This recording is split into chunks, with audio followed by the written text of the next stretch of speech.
అయ్యా చంద్రబాబు, నీకు ప్రజలు ఓటేస్తారని నమ్మకం ఉన్నప్పుడు, నువ్వు నిజంగానే మంచి చేశావు అని చెప్పి నిజంగా నువ్వు అనుకుంటే ఎందుకు ఇవన్నీ చేయాలా? నువ్వు ప్రజలకు మంచి చేయలేదని నీకు తెలుసు కాబట్టి, ప్రజలు నీకు ఓటు వెయ్యరు అని నీకు తెలుసు కాబట్టి, ప్రజాస్వామ్యబద్ధంగా ఎన్నిక జరిగితే నీకు ఓట్లు పడవు అని నీకు తెలుసు కాబట్టి ఈ స్థాయిలో దౌర్జన్యానికి దిగుతా ఉండవు. 2017లో కూడా మీ అందరికీ గుర్తుండే ఉంటుంది, నంద్యాల బై ఎలక్షన్స్ జరిగినాయి. కరెక్ట్గా 2019 జనరల్ ఎలక్షన్స్కు 1.5 year ముందు, నా పాదయాత్ర స్టార్ట్ కాక మునుపు నంద్యాల బై ఎలక్షన్స్ జరిగినాయి. అప్పుడు కూడా ఇదే మాదిరిగానే నంద్యాల బై ఎలక్షన్స్ కూడా మైక్రో మేనేజ్మెంట్ చేసినారు. చేసి 27,000తో గెలిచినారు. గెలిచి సంకలు గుద్దుకున్నారు.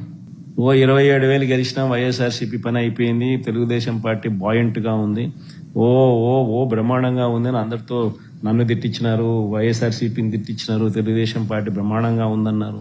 కరెక్ట్గా 1.5 year తర్వాత అదే నంద్యాలలోనే 35,000తో గెలిచినాం వైఎస్ఆర్సీపీ. రాష్ట్ర వ్యాప్తంగా కూడా చంద్రబాబు నాయుడు భూస్థాపితం చేసినారు ప్రజలంతా. ఎక్కడైనా కూడా ప్రజాస్వామ్యంలో ప్రజలకు మంచి చేసి ఓట్లు అడిగితే, ప్రజలు మనస్ఫూర్తిగా ఆ ఓట్లు వేస్తే 4 కాలాలు వర్ధిల్లుతారు.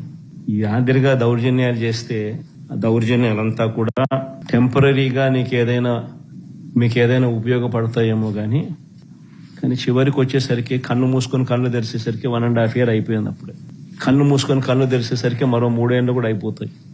ఆ 3 ఏళ్ళు అయిపోయిన తర్వాత తెలుగుదేశం పార్టీ వీళ్ళు చేసిన అన్యాయాలకు, దౌర్జన్యాలకు, అబద్ధాలకు, మోసాలకు ప్రజలు ఏ స్థాయిలో బుద్ధి చెబుతారు అని అంటే డిపాజిట్లు కూడా రాని పరిస్థితి లేకపోతారు వీళ్ళంతా.